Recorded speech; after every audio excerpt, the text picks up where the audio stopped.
La transaminación, con transaminación podemos sintetizar un nuevo aminoácido. La desaminación implica quitarle el grupo amino, generar un alfa-cetoácido porque perdió el grupo amino y liberar amoníaco. Como es una oxidación, la oxidación la cataliza una enzima que tiene actividad deshidrogenasa y por lo tanto necesita alguna coenzima que se lleve protones y electrones que le saca, en este caso, al glutamato. ¿De acuerdo? Como es una enzima que cataliza un paso reversible, lo puede hacer en un sentido o lo puede hacer en el otro. Si en un sentido lo oxida, en el otro lo reduce y lo regenera. Cuando lo reduce, es decir, cuando reduce el cetoácido y vuelve a reducirlo al glutamato, necesita el aporte justamente de protones y electrones para volver a reducir el alfa-cetoglutarato a glutamato, ¿de acuerdo? Bueno. Entonces, las transaminasas, las aminotransferasas, acuérdense las que transferían los aminos, sintetizan y degradan aminoácidos. Cuando las transaminasas degradan aminoácidos, trabajan junto a la glutamato deshidrogenasa. Voy a explicar esto. Las transaminasas o aminotransferasas intervienen en transaminaciones. Nosotros vimos que las transaminaciones sirven para sintetizar un aminoácido nuevo. ¿Hasta ahí vamos bien? Muy bien. Ahora bien, yo les dije al principio de la clase que una transaminación podía o no ser seguida de una desaminación oxidativa. Si es seguida de una desaminación oxidativa, la aminotransferasa necesita luego la presencia de la glutamato deshidrogenasa. ¿Está claro eso, chicos? ¿Sí? Bueno. En vez de poner glutamato deshidrogenasa, pongan la GDH, ¿no? Les digo para que nos entendamos todos, cuando en los exámenes te aparece la GDH. ¿Bien? Bueno. Vamos a ver ahora el destino del grupo amino. Destino del grupo amino. ¿Hacia dónde va a parar el grupo amino? Entonces, hasta luego. Vimos que el grupo amino por transaminación lo que hace es producir un nuevo aminoácido, en este caso el glutamato, es decir, un donante de amino se lo transfiere a un alfa-cetoácido, el proceso se llama transaminación y genera un nuevo alfa-aminoácido y lo que deja atrás es un alfa-cetoácido, ¿de acuerdo? Por desaminación oxidativa, cuando sigue a la transaminación, este glutamato lo que hace es liberar el amino y ese amino que se libera va a ir a parar al hígado, o sea, esto ocurre en el hígado, se va a producir lo que se llama el ciclo de la urea. El ciclo de la urea ocurre en parte en las mitocondrias de los hepatocitos y en parte en el citosol de los hepatocitos. El único órgano que tiene las enzimas necesarias, particularmente la arginasa, para poder hacer el ciclo de la urea y formarla, es el hígado. ¿Bien? Entonces, a través del ciclo de la urea, ese amoníaco que se generó por desaminación oxidativa va a formar un producto que se llama urea. Cada molécula de urea vehiculiza, pierde, elimina 2 átomos de nitrógeno. Ahora vamos a ver de dónde vienen, ¿sí? Cada molécula de urea elimina 2 átomos de nitrógeno. ¿Bien? Bueno. Entonces, hay dos... ¿Cómo no? Una rutina bioquímica como se analiza, ¿no? Sí, GOT y GTP, urea. Cuando se puede ver si el balance nitrogenado, el balance nitrógeno es positivo o negativo, o eso... O sea, es buena pregunta. Chicos, ustedes tienen que aprender, esto lo van a hacer, a ver, ustedes tienen anatomía, fisiología, tienen las bioquímicas. El fisiopato. Y tienen fisiopato, ¿no? Tienen fisiopatología. ¿En fisiopatología les enseñaron a leer una rutina bioquímica? ¿No? No la cursaron todavía. Bueno, probablemente en fisiopatología vean rutinas bioquímicas. Lo que hace un médico, siempre lo primero que te hace cuando vos vas a ver a un médico es te manda una rutina bioquímica, ¿no? Entonces te dice, bueno, vamos a analizar medio interno. Medio interno te toma una muestra de sangre y ustedes saben que en sangre tenés todos marcadores de medio interno, ¿de acuerdo? Tenés muchos marcadores de medio interno. A nivel de hígado, te mandan, esto ya no sé si es tan rutinario, creo que sí, que te evalúan la GOT y la GPT. Son marcadores hepáticos, como yo les expliqué, GOT y GTP. Con respecto a creatinina tiene que ver también con metabolismo proteico. Todo lo que es hemia es de sangre, todo lo que es uria es de orina, ¿de acuerdo? Por eso que además te pide que lleves una muestra de orina, la primera orina de la mañana. ¿Está claro? Con eso también ves qué metabolito tenés en orina, le calculas el pH y haces otras evaluaciones y entonces el médico se fija, el bioquímico, qué metabolitos te van apareciendo en la orina. ¿De acuerdo? La urea te tiene que aparecer en la orina en determinadas concentraciones. Cuando te vas de los rangos de referencia es donde el médico te empieza a dar otros estudios un poco más sofisticados, digamos, ¿de acuerdo? Cuando ves que los marcadores para todo lo que es hemoglobina, tiempo de protrombina, tiempo de eritrosedimentación, la fórmula leucocitaria, bueno, mira todo eso. Fíjate que siempre tenés los valores de referencia, ¿sí? Entonces el bioquímico ve con los valores de referencia y dice, bueno, esto está normal, esto está normal, esto está alto, esto está bajo. Cuando se lo das al médico, el médico empieza ahí a sospechar. Cuando empieza a ver que en orina te empiezan a aparecer metabolitos en concentraciones o muy altas o muy bajas, o cuando en sangre te empiezan a aparecer analitos o metabolitos muy altos o muy bajos. Ahí es donde te empieza a mandar una batería más sofisticada. ¿De acuerdo? No sé si contesté ahí tu pregunta. Urea en orina es un marcador. ¿Está? Bueno, bien.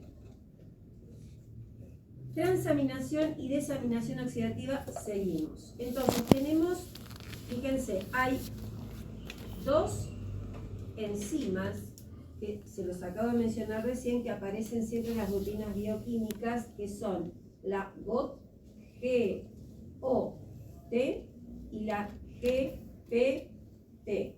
Las dos son aminotransferasas o transaminasas. Mismo es sinónimo, ¿de acuerdo? Las dos hacen transaminaciones, son enzimas netamente hepáticas, enzimas de hígado. ¿Bien? En el citosol de los hepatocitos, hígado. Entonces, la GOT o ASAT, según si la llaman aminotransferasa o según si la llaman transaminasa, toma el nombre del sustrato sobre el cual opera, el nombre del sustrato, ¿sí? O sea, toma el nombre del donante de aminos.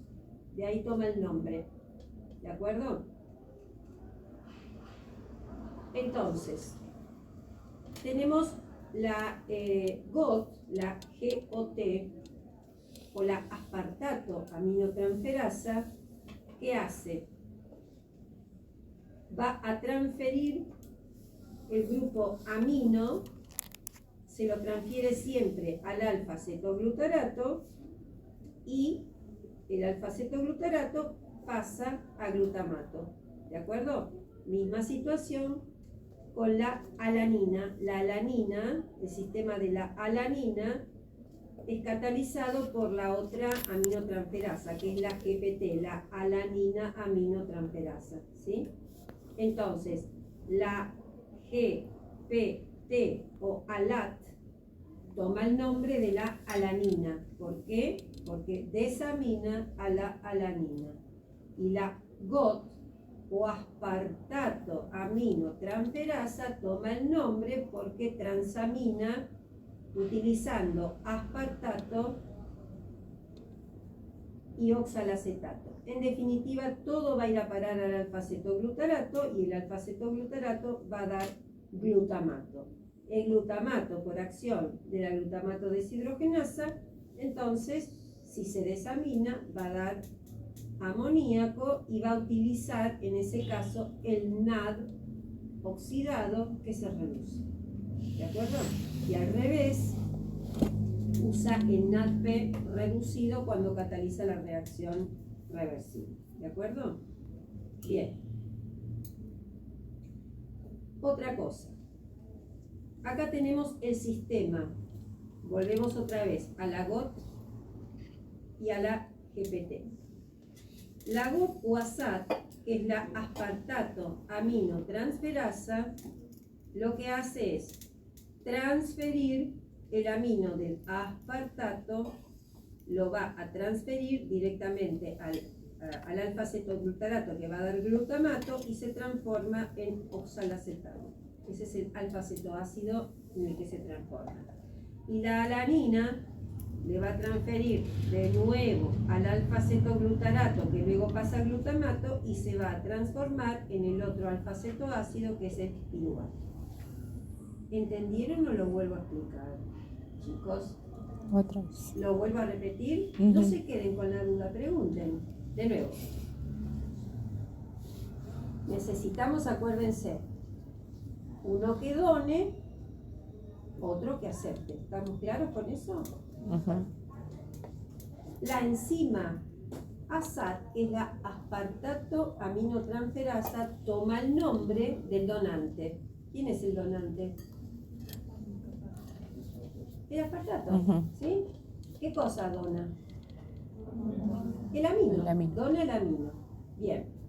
El aspartato dona el amino al alfa-cetoglutarato, que luego va a pasar al glutamato, y él, sin el amino, se transforma en oxalacetato. El oxalacetato es un alfa-cetoácido. ¿Se entendió ahora? Sí. Muy bien.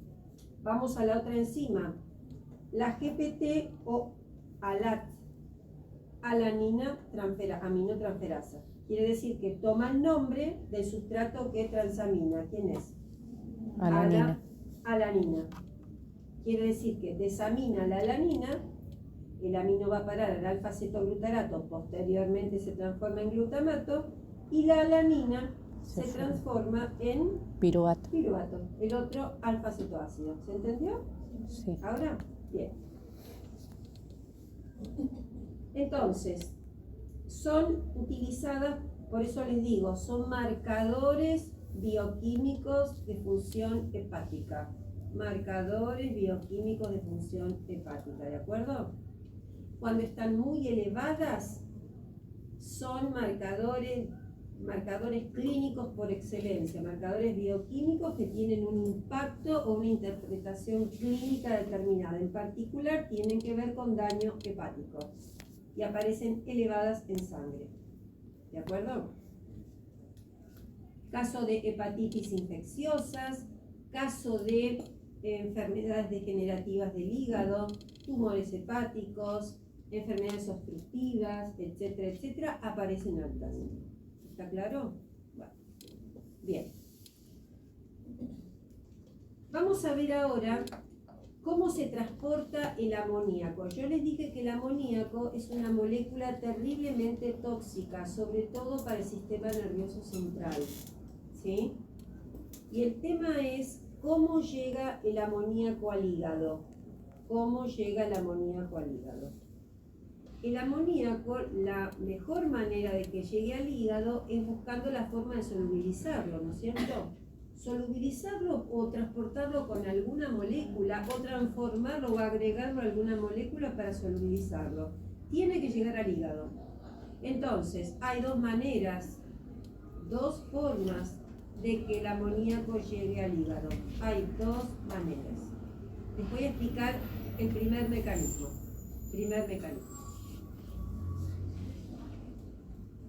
El primer mecanismo es a través de la sangre. A través de la sangre se vehiculiza por la glutamina. ¿Sí? Es decir, todos los tejidos que producen nitrógeno o amoníaco, todos los tejidos producen amoníaco, se vehiculiza en sangre por la glutamina y llega al hígado. ¿Bien? Muy bien. El hígado posee una enzima que se llama glutaminasa y de esa manera puede romper la glutamina, obtener el amoníaco y luego lo ingresa al ciclo de la urea y lo elimina como urea por riñón. Pero hay otra manera, el segundo mecanismo de que le llegue al hígado, y es lo que ocurre en el músculo. En el músculo, el amoníaco, producto de la degradación de aminoácidos, lo que va a hacer es formar alanina a partir del piruvato. ¿Sí? Alanina. ¿Se acuerdan del ciclo alanina-glucosa? Chicos. Bueno, entonces, justamente la alanina es la manera en la que se vehiculiza ese amino. La alanina se transporta por la sangre, va al hígado y en el hígado la alanina otra vez se vuelve a generar piruvato, y el piruvato ya vimos que es un sustrato no glucídico que deriva a la gluconeogénesis, de modo que el músculo vehiculiza el amino usando la alanina como recurso y el hígado le devuelve algo que el músculo necesita a través de la gluconeogénesis, que es ¿qué? Glucosa. A eso se le llama el ciclo alanina-glucosa. ¿Se entiende, chicos? Bueno, Sí. Mírenlo acá, lo voy a volver a repetir despacito. El producto de la degradación de aminoácidos en el músculo, o sea, es proteína muscular, ¿no? Produce amoníaco. Recuerden que todos los tejidos de nuestro cuerpo, todas las células producen amoníaco por degradación de aminoácidos, todas, ¿sí? Entonces, para el músculo en particular, ese grupo amino se va a utilizar, lo va a utilizar el glutamato y luego se lo transfiere al piruvato para que dé alanina. El glutamato luego se transforma en alfa-cetoglutarato porque le entregó al piruvato, que es un alfa-cetoácido, le entregó el amino. El piruvato le entrega el amino a la alanina y la alanina es exportada a sangre, ingresa por transportadores al hígado, la toman los hepatocitos y allí la alanina nuevamente es transformada en piruvato. Esta reacción la cataliza la alanina aminotransferasa, o sea, se transamina, vuelve a regenerar el alfa-cetoácido, que es el piruvato, y ese grupo amino pasa del cetoglutarato al glutamato. El glutamato sufre desaminación oxidativa, libera amino y en el hígado ese amino entra al ciclo de la urea y el hígado lo elimina en forma de urea. Luego lo pasa por sangre a riñón y el riñón lo va a eliminar a través de la formación de orina. ¿Entendieron lo que dije? Sí. Chicos, ¿sí? Y el piruvato, que ya vimos, es un sustrato no glucídico de la gluconeogénesis. Por lo tanto, el piruvato remonta, sortea los 3 pasos críticos de la glucólisis. Como el hígado tiene glucosa 6-fosfatasa, rompe, exporta glucosa y alimenta el músculo. Quiere decir que el músculo te paga con alanina y vos se lo devolvés con glucosa. ¿Está claro? Y para el músculo la alanina es una manera de deshacerse del nitrógeno. ¿Está claro? ¿Sí? Muy bien. Está pasando todo el tiempo. Todo el en algún tiempo. estado fisiológico en concreto se eleva más, se aumenta. Se supone que vos estás en balance nitrogenado, así que todos estos procesos tienen siempre que estar coordinados. Ya, hasta luego, ¿de acuerdo? ¿Sí? Obviamente, si vos estás en un estado de desnutrición o estás con alguna condición patológica, es muy probable que vos estés más hacia lo que es la degradación de proteína muscular, más que en el equilibrio, o sea, estén como más corrido a la degradación de proteína muscular.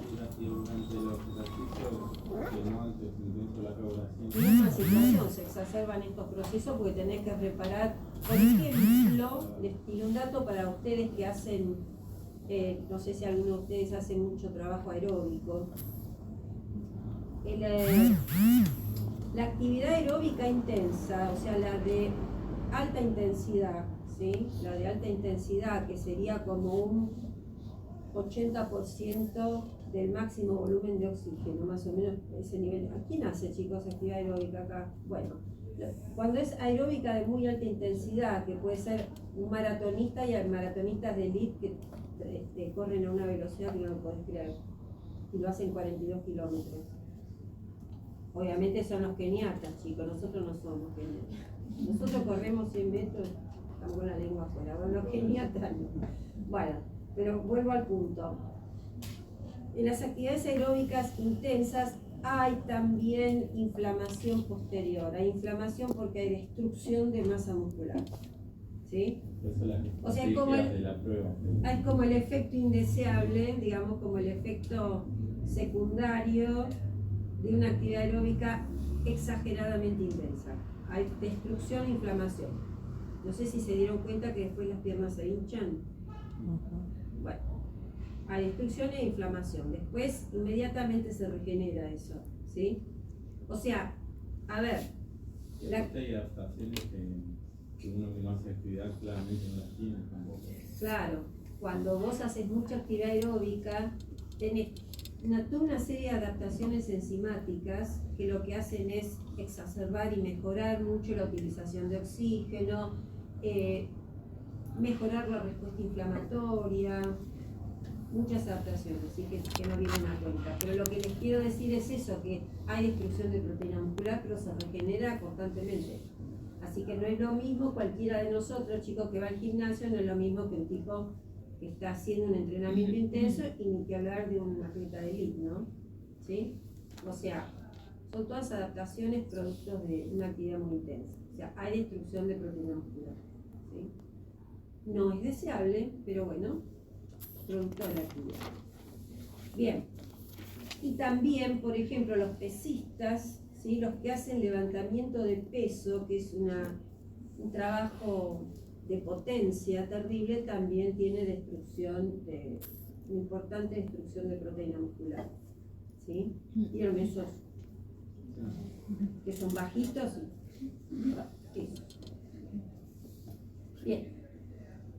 Bueno, entonces, les dije que hay dos formas de transportar el amino al hígado.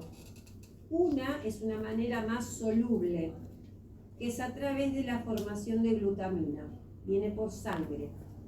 Y el segundo mecanismo ocurre particularmente en el músculo a través del ciclo alanina-glucosa. ¿Está claro? Esos son los dos mecanismos. Veamos la glutamina. La glutamina entonces transporta amoníaco desde los tejidos extrahepáticos al hígado, ¿sí? Es la forma de vehiculizar soluble, digamos, ¿no? Entonces, vamos a ver cómo se forma. Entonces, el glutamato va a dar un producto intermediario que se llama glutamilfosfato y finalmente va a formar glutamina. La enzima que cataliza la formación de glutamina a partir del glutamato se llama glutamina sintetasa. Glutamina sintetasa. Para lo cual se necesita incorporar al glutamato el amoníaco, ¿sí? O sea, le mete el amoníaco al glutamato. Con eso forma la glutamina.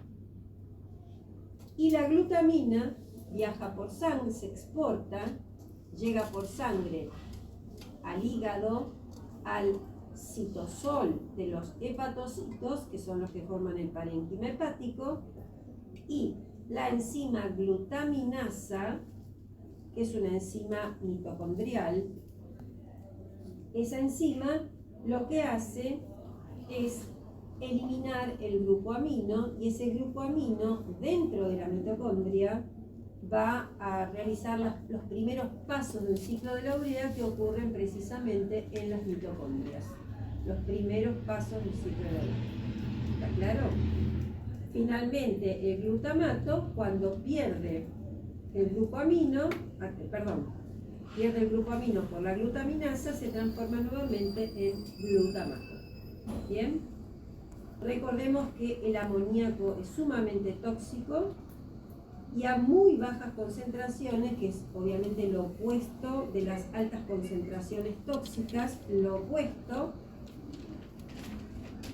es lo que sucede normalmente, es decir, es un metabolito fundamental y actúa como sustrato de muchas enzimas y es fundamental para sintetizar compuestos nitrogenados, como ya lo estuvimos viendo. Bien, a pH fisiológico, recuerden, la sangre tiene 7.38, 7.4 más o menos, ¿no? Eso sería pH fisiológico.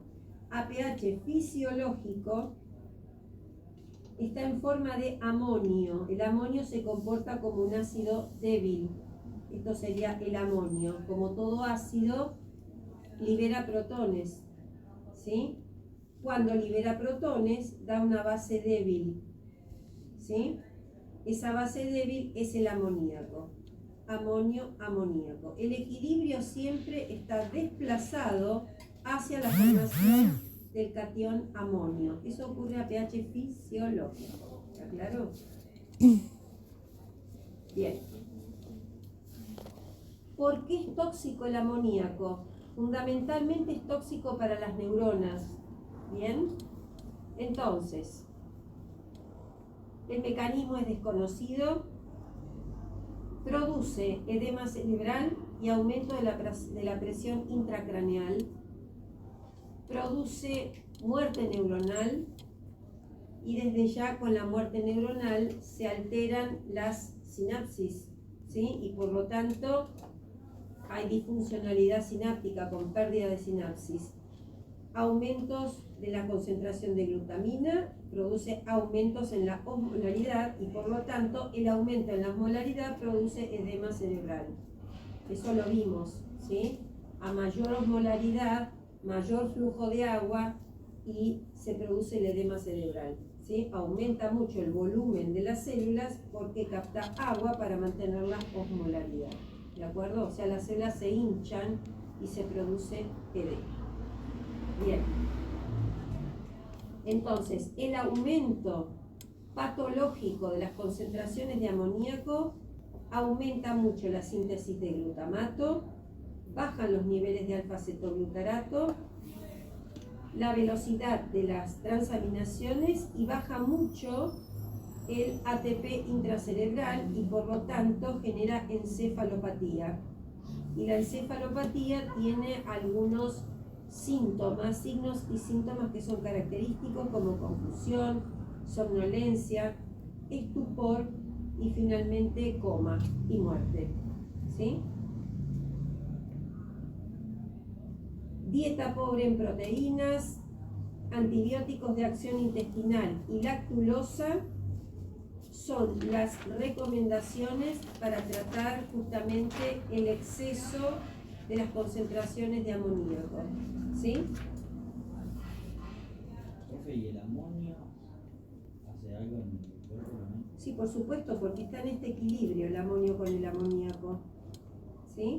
Es simplemente una cuestión de que se protona o se desprotona a pH fisiológico. ¿Mm? Porque yo vi que se usa bicarbonato de amonio para muchos alimentos. Sí, por supuesto, porque es un buffer. Amoníaco, amonio es un par buffer en el riñón. ¿Sí? Es un par buffer. Bueno, solo que es un buffer básico, no es un buffer ácido. ¿Sí? El que aprendimos nosotros, que es dióxido de carbono, bicarbonato, es un buffer ácido. Amonio, amoníaco es un buffer básico. ¿Sí? Bien. Bueno, anoten por favor, aminoácidos glucogénicos y cetogénicos. Aminoácidos glucogénicos y cetogénicos. Abajo.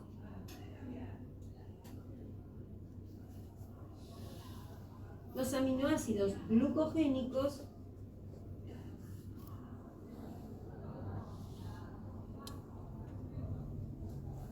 son aquellos que se degradan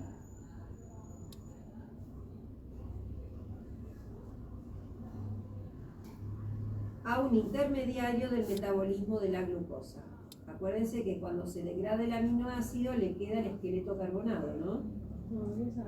De nuevo, los aminoácidos glucogénicos se degradan a un intermediario del metabolismo de la glucosa. Los aminoácidos glucogénicos se degradan a un intermediario del metabolismo de la glucosa. Por ejemplo, abajo, se los menciono. Alanina, glicina, cisteína,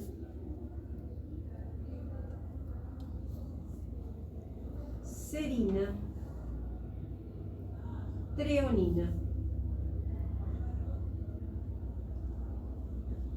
Punto seguido o punto aparte, todos ellos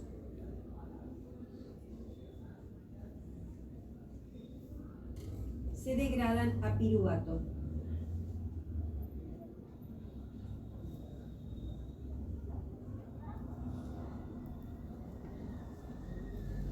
Bueno, abajo, aminoácidos cetogénicos.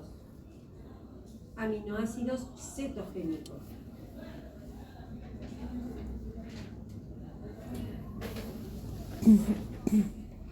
Se degradan a acetilcoenzima A.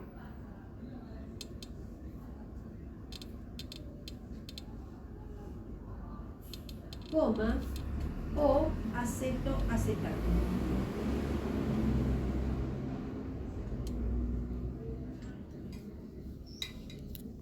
Y participan en la producción de cuerpos cetónicos. Por eso se llaman cetogénicos.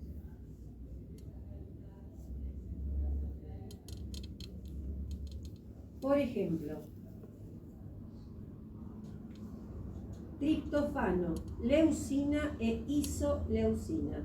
Triptofano, leucina e isoleucina, pongan entre paréntesis, se degradan a acetilcoenzima A.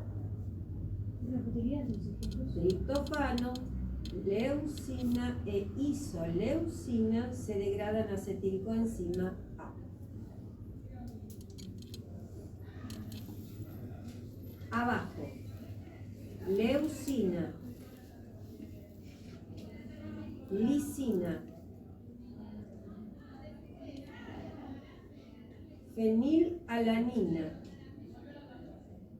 y tirosina, entre paréntesis, se degradan a acetoacetato.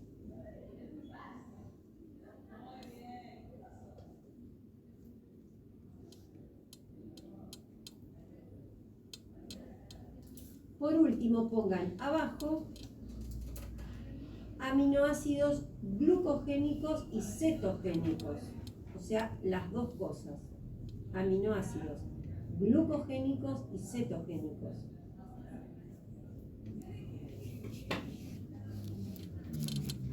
Pueden seguir cualquiera de las dos vías. Pueden seguir cualquiera de las dos vías.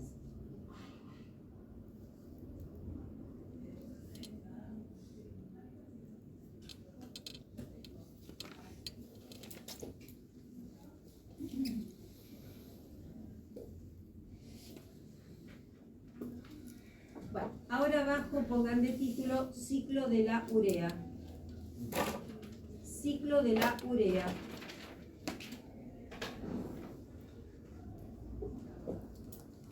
Ciclo de la urea. Entonces, a ver. Esperen que les voy a escribir esto.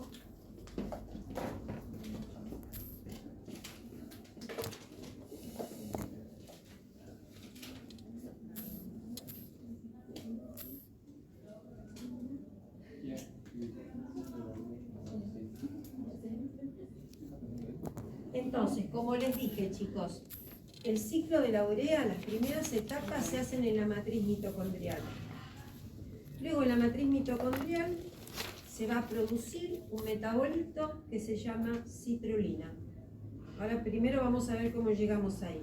Se exporta del interior de la matriz hacia el citosol y luego la citrulina termina de completar la formación en el hepatocito.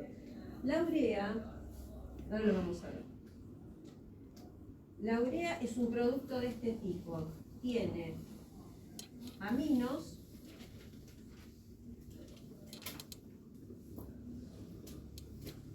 y tiene, por eso que se lleva dos nitrógenos, ¿sí? Esa es la urea. Entonces, vamos a ver las primeras etapas en la mitocondria, ¿de acuerdo? Entonces, primero en la mitocondria tiene que ingresar, vamos a ver acá de dónde vienen los átomos que forman a esta molécula. El carbono viene del dióxido de carbono que se produce por el metabolismo celular, ¿sí? Entonces, un amino viene de las desaminaciones. Y el otro nitrógeno, es decir, un nitrógeno viene de las desaminaciones y el otro nitrógeno viene del aspartato. Así se construye esta molécula, ¿sí? Ahora lo vamos a ir viendo. Obviamente es una ruta que necesita energía, necesita ATP. Entonces, la urea se va a formar a partir de amoníaco, el amoníaco que viene de la degradación de aminoácidos. Se necesita amoníaco, el amoníaco aporta uno de los nitrógenos, luego el carbono lo aporta el dióxido de carbono, que es el que se produce por el metabolismo celular, y el otro átomo de nitrógeno proviene del aspartato, ¿sí? Así se construye. ¿Dónde ocurre? En la matriz mitocondrial las primeras etapas. Ahora lo vamos a ver. La urea se sintetiza en cantidades muy elevadas cuando hay mucha proteína o bien durante la inanición. Tiene sentido, ¿no es cierto?, que durante la inanición haya mucha concentración de urea o no. ¿Tiene sentido en la inanición? Bueno, ¿qué es lo que se degrada en la inanición? La proteína muscular, ¿de acuerdo? La proteína muscular. Entonces, vamos a ver acá, se ve muy chiquitito. A ver si podemos. Quiero, a ver si la próxima. Acá está, vamos a empezar acá, en esta línea. Acá lo ven un poquito.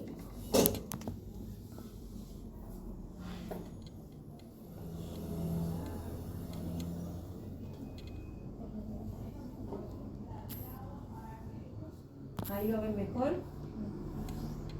Bueno, entonces, volvamos para que sepan dónde estoy. Acá estoy en la mitocondria, ¿sí? Y todo esto ocurre en el citosol, así que yo voy a empezar acá en la partecita celeste. Vamos acá. Entonces, dentro de la matriz mitocondrial tenemos primero los sustratos, los precursores, ¿sí? Tenemos el dióxido de carbono. Dióxido de carbono, bicarbonato es lo mismo, en este caso te lo muestra como bicarbonato. Y el amoníaco, ¿sí? El amoníaco producto de la degradación de aminoácidos. Y necesito impulsar la reacción con energía, o sea que utilizo 2 moléculas de ATP. Esta es la primera etapa y va a dar un intermediario, un producto intermediario que se llama carbamoil fosfato. Carbamoil fosfato. Obviamente el ATP queda transformado en ADP con liberación de fosfato inorgánico. Ese es el que impulsa la formación del carbamoil fosfato. Posteriormente vamos a ver que el carbamoil fosfato que tengo acá se va a condensar con una molécula que se llama ornitina. Ornitina es un tipo de aminoácido, la ornitina. La ornitina. ¿Ese 2 está negativo? Un 2 negativo, no entiendo. Ahí arriba le dice fosfato. ¿Acá? Sí, 2 la valencia. Sí, el número de oxidación. 2 menos son 2 rayitos. ¿Sí? O sea, exceso de 2 electrones. 2 menos. Está ionizado. Bien. Entonces, el carbamoil fosfato se condensa con una molécula de ornitina que viene del citosol y la condensación de estas 2 moléculas genera una tercera molécula que se llama citrulina. Se elimina el grupo fosfato y se forma citrulina. ¿De acuerdo? Esto es en la matriz mitocondrial, en la mitocondria. ¿Bien?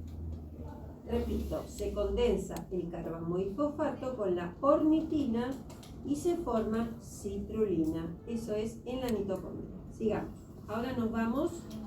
Acá tenemos la ecuación general. Del lado izquierdo son todos los sustratos, los reactantes, dióxido de carbono o bicarbonato, que es lo mismo, amoníaco o amonio, que es lo mismo, más aspartato, más 3 moléculas de ATP, más 2 moléculas de agua.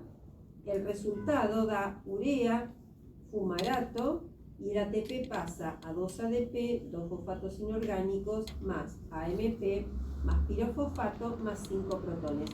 Esta es la ecuación general del ciclo de la urea. Bien.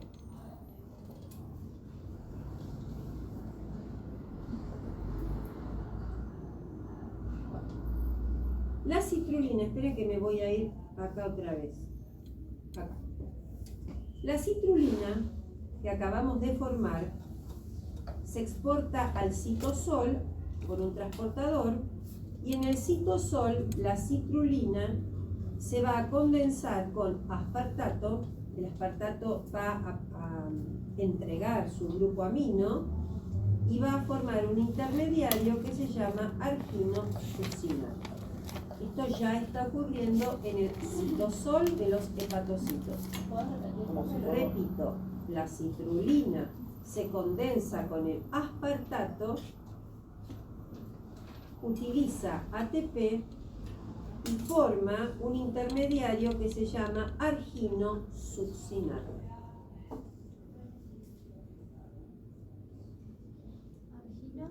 Arginosuccinato. Arginosuccinato. ¿Se perdió alguien? El arginosuccinato va a dar, se cinde y va a dar por un lado una molécula que se llama fumarato y por otro lado va a dar una molécula que se llama arginina. Repito, el arginosuccinato se divide en fumarato por un lado y arginina por el otro lado.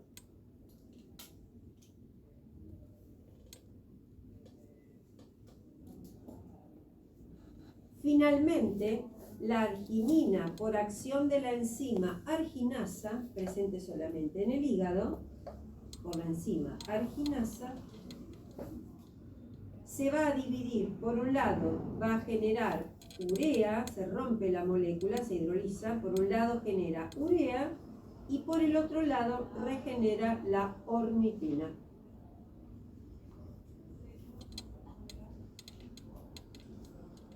De nuevo, la arginina por acción de la enzima arginasa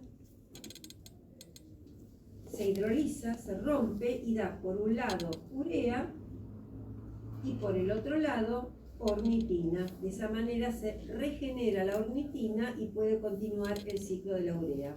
La ornitina de nuevo ingresa a la matriz mitocondrial, se condensa con el carbamoilfosfato, da citrulina, la citrulina se exporta al citosol y otra vez vuelve a comenzar el ciclo de la urea. ¿Se entiende, chicos?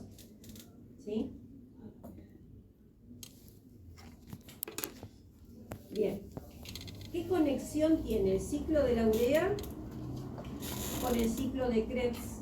Como vimos, hay intermediarios en el ciclo de la urea que se pueden usar en el ciclo de Krebs. ¿De acuerdo? Fíjense.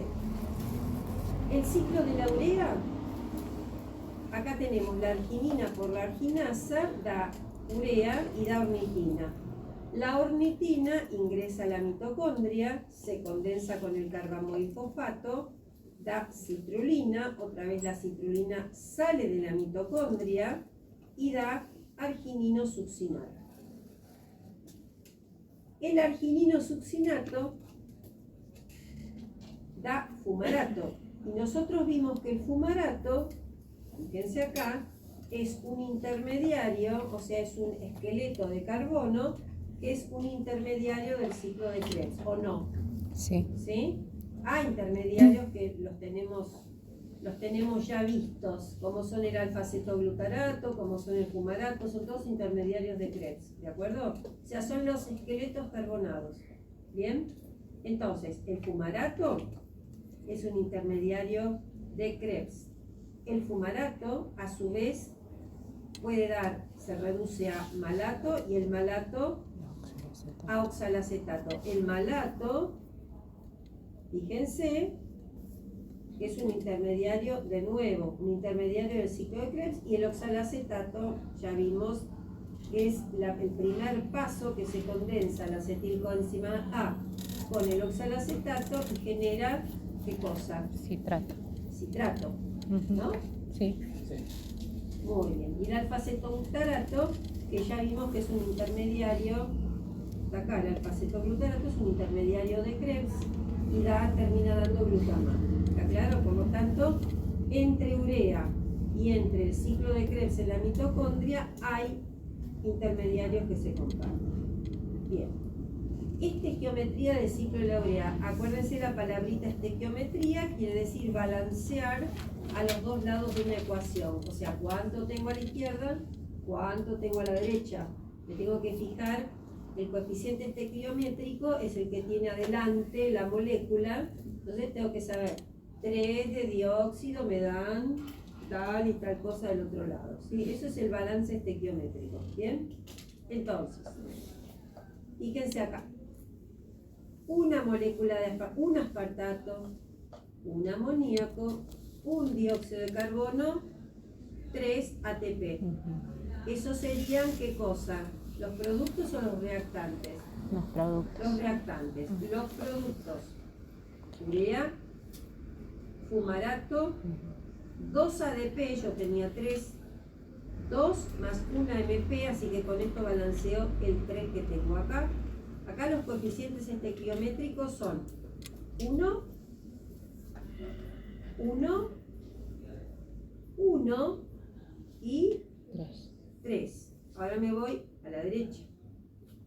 1 de urea, 1 de fumarato, 2 ADP, 1 AMP y 2 fosfatos inorgánicos, más pirofosfato, más 3 de agua. Tendríamos que contar, por supuesto, del otro lado los hidrógenos y los oxígenos y los carbonos, ¿no?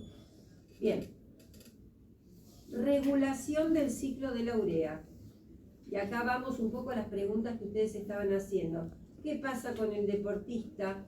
¿Qué pasa con el individuo en condición patológica? ¿Qué pasa con el individuo en inanición? ¿Qué pasa después de que come un asado? ¿Sí? Vamos a ver. Entonces, individuo que tiene una ingesta muy rica en proteínas, un asado, ¿sí? Un asado. me como 1 kilo de carne yo solo. Comida rica en proteínas. Entonces, lo que va a ocurrir acá, por un lado, voy a producir acetilcoenzima A, ¿de acuerdo? Voy a producir grandes cantidades de glutamato, ¿sí? Y el glutamato, a través de la sintetasa, va a dar N-acetilglutamato. El N-acetilglutamato va a generar, el N-acetilglutamato se va a utilizar para generar luego el carbamoilfosfato, y el carbamoilfosfato va a ir al ciclo de la urea. Conclusión, si yo como exagerada cantidad de proteína, o sea, de proteína exógena, se van a favorecer los procesos degradativos, o sea, de desaminaciones y de formación de urea. ¿Está claro, chicos? O sea, tengo mucha síntesis de glutamato, formo mucho amoníaco producto de la degradación de aminoácidos y por lo tanto está muy activado el ciclo de la urea y por lo tanto voy a liberar mayor cantidad de urea por la orina. ¿Estamos claros? Eso Sí. es una comida rica en proteínas. Bien. Vamos a ver acá. De modo que luego de una comida rica en proteínas aumenta la velocidad del ciclo de la urea en tanto y en cuanto yo cada vez forme más carbamoilfosfato. ¿De acuerdo? Porque necesito amoníaco, necesito dióxido de carbono y necesito aspartato. Por lo tanto, tengo una gran cantidad de sustrato y aumenta la velocidad del ciclo de la urea. ¿De acuerdo? Trastornos del ciclo de la urea. Todo lo contrario, si después de una comida muy cargada en proteína aumenta la degradación de aminoácidos y aumenta la velocidad del ciclo de la urea, ¿qué pasa cuando tengo una dieta hipoproteica? Una dieta baja en proteínas o baja en arginina, o bien estoy consumiendo fármacos, ciertos fármacos que tienen efectos secundarios que forman conjugados con aminoácidos y por lo tanto entorpecen, bloquean de alguna manera la degradación de aminoácidos. Por lo tanto, en esos casos los aminoácidos conjugados se excretan y así el cuerpo tiene que usar su nitrógeno para sintetizar el aminoácido excretado. Es decir, en estas situaciones es cuando el ciclo de la urea funciona a muy baja velocidad, ¿de acuerdo? O sea, se excreta poco nitrógeno porque también ingresa poco nitrógeno. ¿Bien? Bueno, chicos, hemos terminado la clase por hoy. Entonces, ¿qué tenemos que hacer para la próxima clase? Vamos a ver cómo nos organizamos, yo los voy a mantener al tanto. Si la clase que viene resolvemos guías, tenemos pendientes la guía de lipólisis y lipogénesis. Hoy les subo la guía de metabolismo del colesterol y lipoproteínas. ¿Pudieron ver los videos? ¿Sí? Vean el video de lipoproteínas que es muy bueno. Tenemos esas dos guías y tenemos esta clase. Estudien, ¿de acuerdo? Porque cuando nos querramos acordar, entre 15 minutos ya tenemos el parcial integrador. ¿Sí? 20.